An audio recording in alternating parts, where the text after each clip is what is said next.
नमस्कार, म भीमराज सापकोटा। तपाईहरु अहिले हेर्दै हुनुहुन्छ पीसीएम टिचर। आज पनि म सधैँ जस्तै केही प्रश्नहरूको सोलुसनहरू लिएर आएको छु। ध्यानपूर्वक अन्तसम्म हेर्नु होला। भिडियो मन परेमा लाइक, शेयर, सब्स्क्राइब गरी नजिकैको बेल आइकनलाई पनि दबाउनु होला। अब म आजको विषयवस्तुतिर जान चाहन्छु। आजको विषयवस्तु रहेको छ प्रोबेबिलिटी। प्रोबेबिलिटीमा चारवटा प्रश्न मध्ये पहिलो प्रश्न यस प्रकारको छ। A problem in statistics is given to two students A and B whose chance to solve it are 1/3 and 1/5 respectively. Find the probability that problem will be solved if all of them try independently. A ले solve गर्न सक्ने probability 1/3, B ले solve गर्न सक्ने probability 1/5 भए ती दुवैलाई independently त्यो प्रोब्लम सल्भ गर्न दिँदा प्रोब्लम सल्भ हुन सक्ने प्रोबेबिलिटी कति हुन्छ भनेर भनेको छ। अब भाइ बहिनीहरूले अगाडि जाँदा पहिला सुरुमा गिभनहरु कुराहरु लेख्नु पर्यो।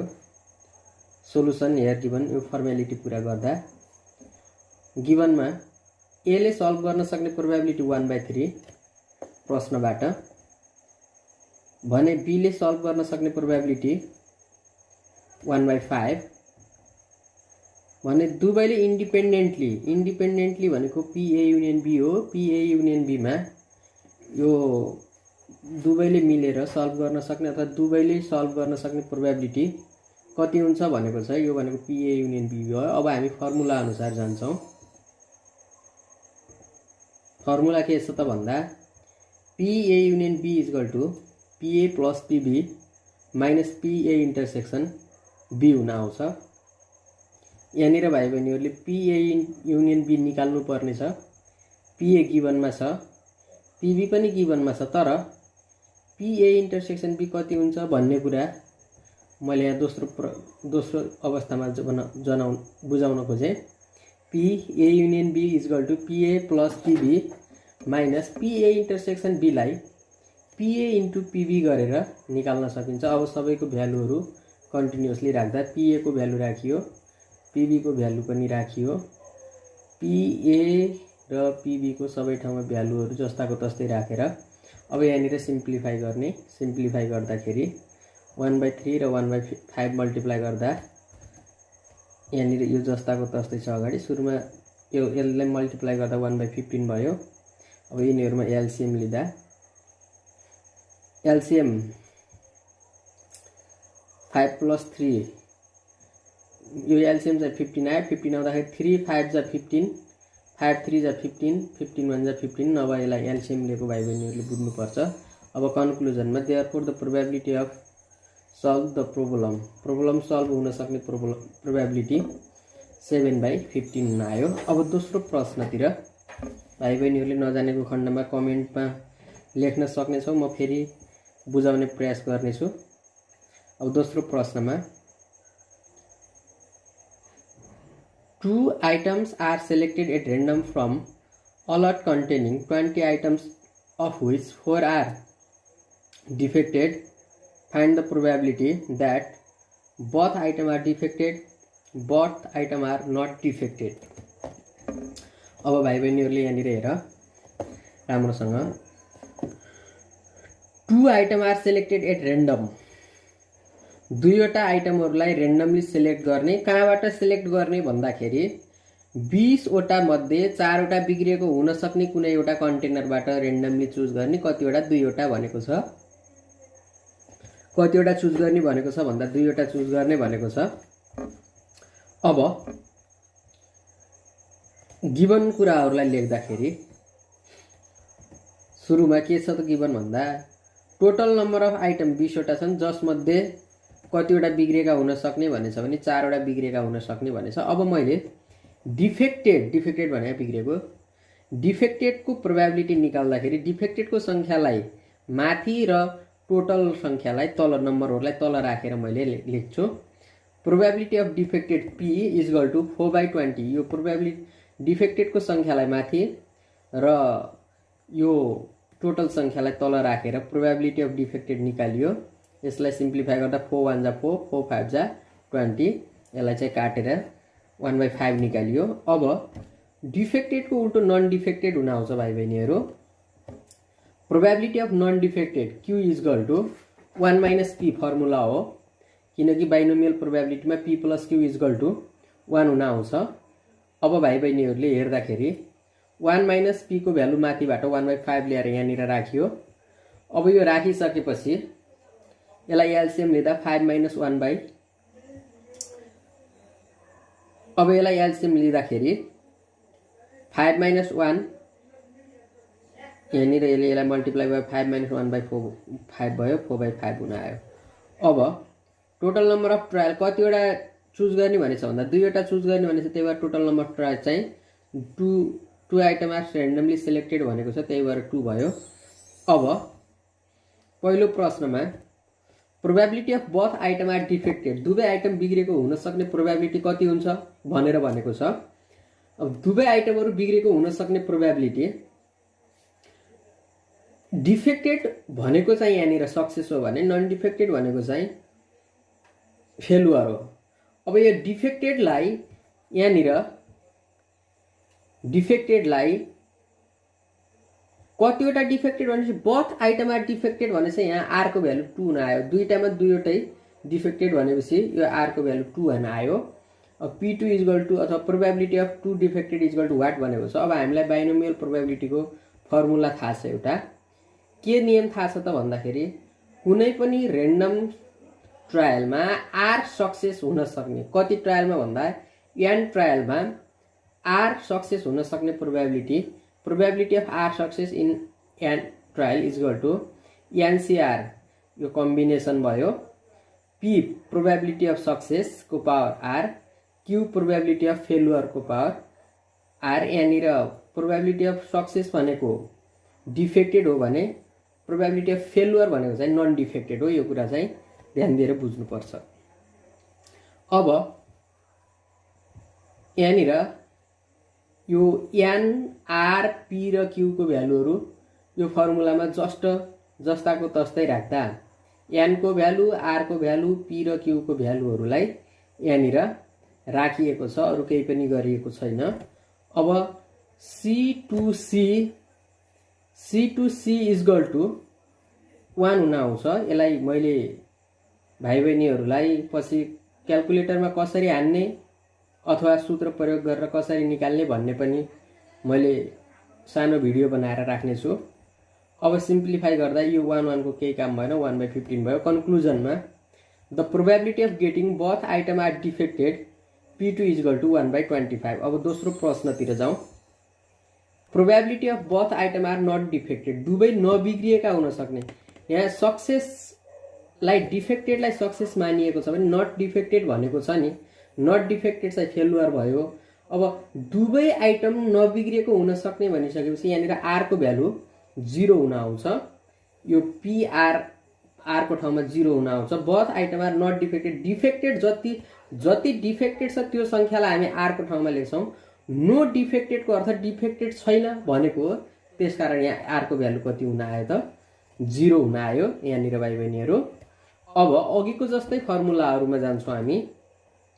बाइनोमियल प्रोबेबिलिटी को फर्मुला अनुसार PR equal to NCR, P को पावर R, Q को power N minus R।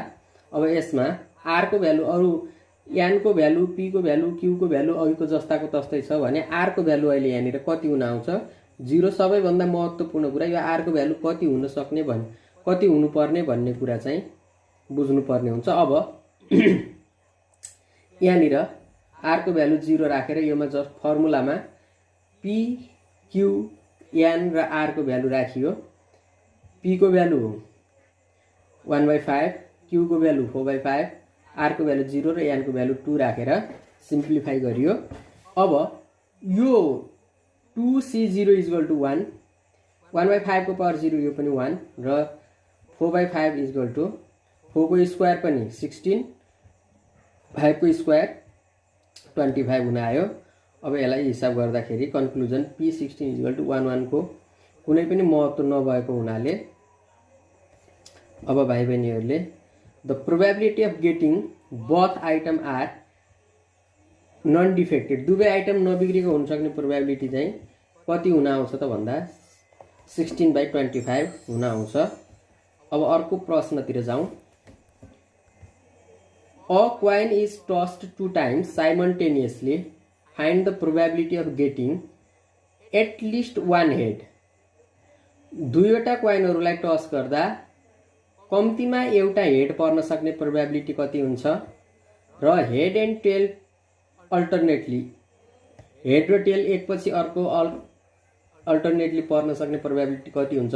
Head tail अथवा टेल हेड अल्टरनेटली भन्नाले जुन पनि हुन सक्छ। यहाँनिर बथ हेड भनेको छ, दुवै हेड पर्न सक्ने प्रोबेबिलिटी कति हुन्छ। अब यहाँनिरबाट बुझ्नुपर्छ सबैभन्दा पहिला भाइ बहिनीहरूले, मैले गिभन लेख्नुभन्दा अगाडि केही कुरा यही बुझाउन चाहे। A coin is toss 2 times, number of trial n = 2 भनेको छ, साइमल्टेनियसली भनेको छ। अब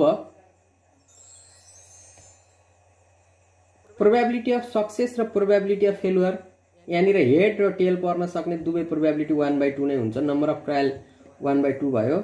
प्रोबेबिलिटी अफ गेटिङ हेड, सिक्काका दुईवटा पाटाहरूमा दुईवटा हेड र टेल मध्ये हेड एउटा हुने भयो भनेपछि हेड पर्न सक्ने प्रोबेबिलिटी 1/2 हुन्छ भने नो हेड अथवा टेल जे पनि भन्न सक्छौँ हामीले, त्यसलाई चाहिँ नो हेड अथवा टेल पर्न सक्ने प्रोबेबिलिटी 1/2 हुन्छ। अब सोलुसनतिर गयौँ हामी। फर्स्ट क्वेसनमा एट लिस्ट वान हेड भनेको छ, यहाँनिर बुझ्नुपर्ने हुन्छ। एट लिस्ट वान हेड भन्दा कम्तीमा एउटा हेड भनेपछि बढीमा दुईटा पनि हुन सक्छ। त्यही भएर यहाँनिर P1 र P2 दुवै निकाल्नु पर्ने हुन्छ। R को भ्यालु चाहिँ 1 र 2 दुवै राख्नु पर्ने हुन्छ। एट लिस्ट भनेको समयमा भाइ बहिनीहरूले के कुरा बुझ्ने भने एट लिस्ट जति भनेको छ, जतिले एट लिस्ट R भन्यो भने R भन्दा माथिरको नम्बर अफ ट्रायलसम्म पुर्याउने, R बाट सुरु गरेर नम्बर अफ ट्रायलसँग। यहाँनिर अब जस्तै एट लिस्ट 1 भनेको छ, एट लिस्ट 1 भनेपछि R को भ्यालु 1 बाट टोटल नम्बर अफ ट्रायल चाहिँ कति छ त 2 छ, 2 सम्म पुर्याउने। अब टोटल नम्बर अफ ट्रायल 3 भयो भने 3 सम्म पुर्याउने हो। अब यहाँनिर एट लिस्ट 1 हेड भन्यो भने R > 1 बाट सुरु हुन्छ। अब यहाँनिर probability of getting at least 1 head भन्यो भने मैले यहाँनिर भनेको, यहाँनिर भाइ बहिनीहरूले ध्यान दिएर बुझ्नु होला। Probability of getting at least 1 head, at least 1 हेडमा एट लिस्ट जति भन्यो त्यो भन्दा माथिरको नम्बर अफ ट्रायलसम्म भने मैले। जस्तै यहाँ एट लिस्ट 1 भनेको छ, 1 बाट माथि र नम्बर अफ ट्रायलसम्म। नम्बर अफ ट्रायल कति हो त हाम्रो भन्दा 2 हो। त्यही भएर एट लिस्टमा भन्यो भने R को भ्यालु एकचोटि 1 राख्ने र R को भ्यालु 2 राख्ने र दुवैमा P1 र P2 लाई जोड्ने। अब अघिको जस्तै सरस्वती फर्मुलाहरुमा जान्छौँ, खासै गाह्रो छैन यसमा। यो पनि बाइनोमियल प्रोबेबिलिटीको फर्मुला अन्तर्गत नै हो। अब यसलाई भ्यालुहरु राख्दा अलिकति सिम्प्लिफाईमा मात्रै समस्या हो। PR > 1 = यहाँ अरु केही छैन। यो P1 मा यो यहाँनिर यो फर्मुलामा यो जो फर्मुला छ यसमा बडो घोरेर हेरे मैले, किनभने भाइ बहिनीहरुले पनि घोरेर हेर्नु होला भनेर। अब यो फर्मुलामा एकपल्ट R को भ्यालु 1 राखेर यहाँनिर राखियो भने अर्को पल्ट यो R मा R को ठाउँमा 2 राखेर यो फर्मुलामा भ्यालु यहाँ राखियो। अरु केही पनि गरिएको छैन, जस्ट यो P1 र P2 लाई फर्मुलामै भ्यालुहरु मात्रै राखेको छ। जस्तै यहाँनिर बुझ्नको लागि जस्तै NCR, जस्तै R को भ्यालु मैले 1 राख्दाखेरि 2C R को भ्यालु 1, P को पावर R भनेपछि P 1/2, R भनेपछि 1, अनि Q को भ्यालु n - R भनेछ, n - R भनेको 2 - 1 भयो। यस्तै गरेर यहाँ पनि यही फर्मुलामा यहाँ R को भ्यालु 2, n को भ्यालु 2, P र Q को भ्यालु राखेको छ। अब यसलाई मैले सिम्प्लिफाई यहाँनिरबाट देखाउँछु भाइ बहिनीहरुलाई। अब अघि भ्यालुहरु राखेको ठाउँहरुबाटै देखाउन चाहे। अब यहाँ सिम्प्लिफाईमा यो यसको फर्मुला युज गरेर भ्यालु निकाल्दा पनि हुन्छ। NCR = n factorial divided by n minus r factorial divided by r factorial.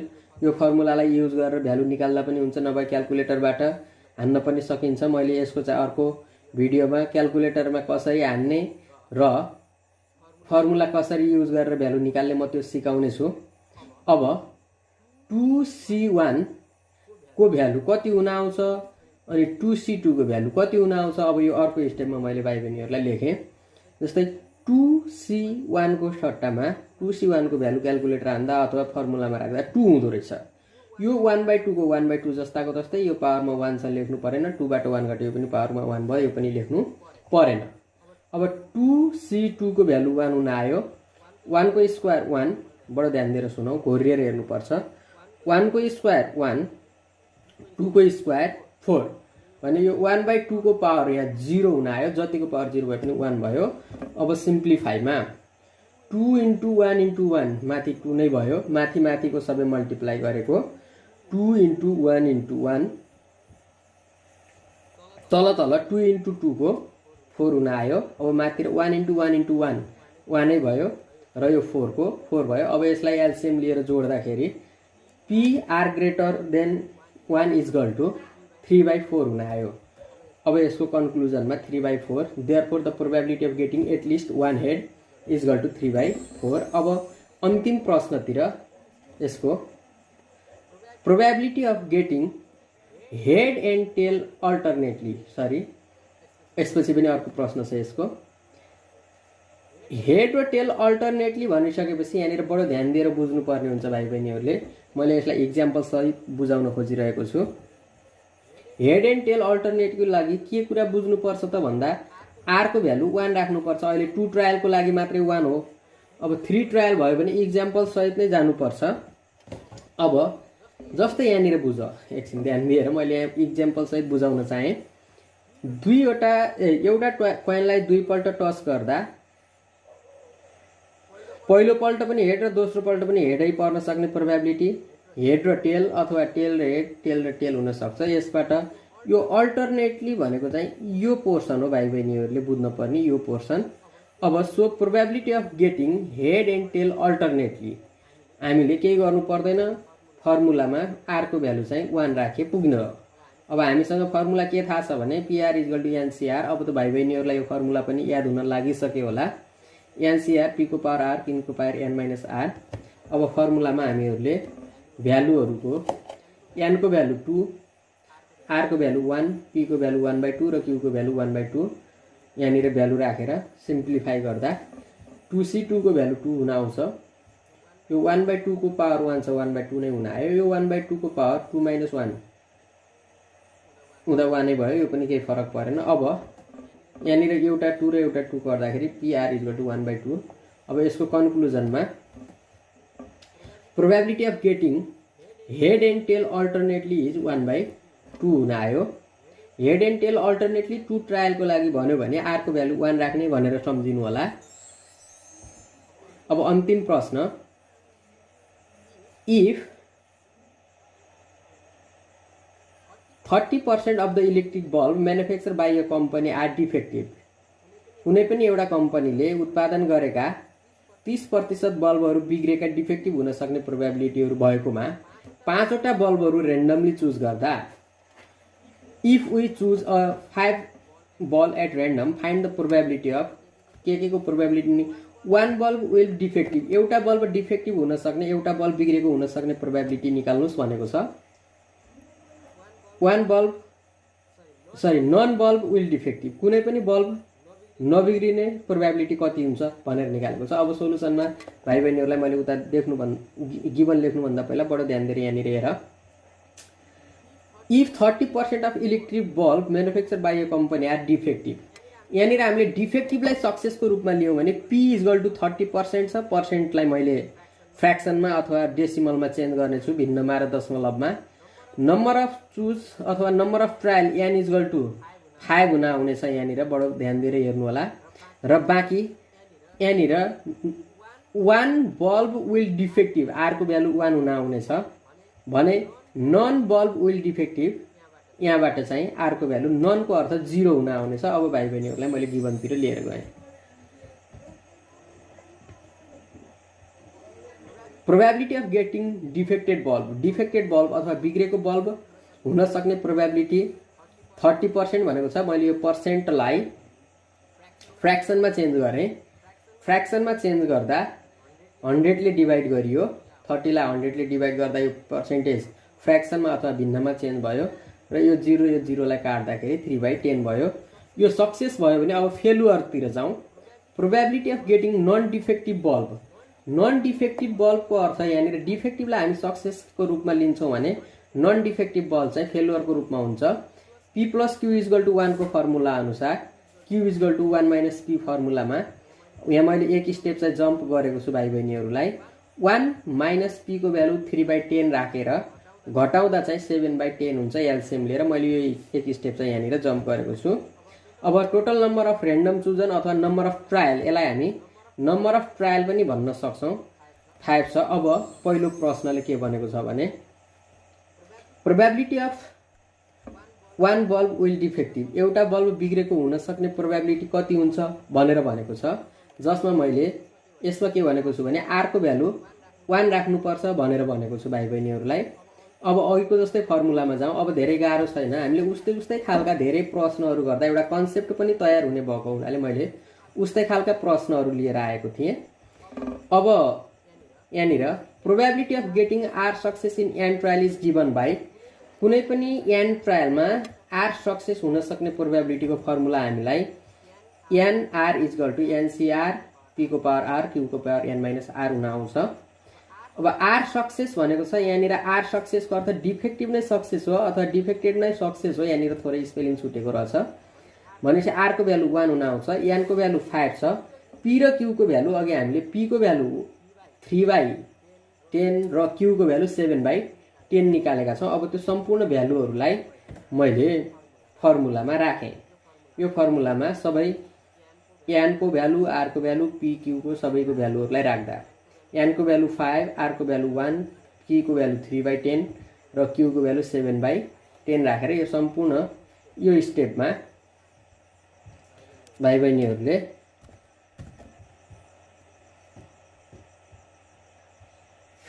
यहाँनिर भ्यालुहरू राखिसकेपछि अब यो सिम्प्लिफाईमा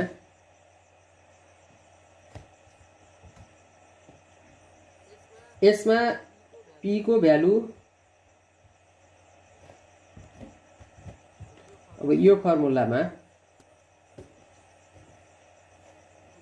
यो एन को, आर को, पी को, क्यू को भ्यालुहरू राख्ने। अब राख्दाखेरि के हुन आउँछ भने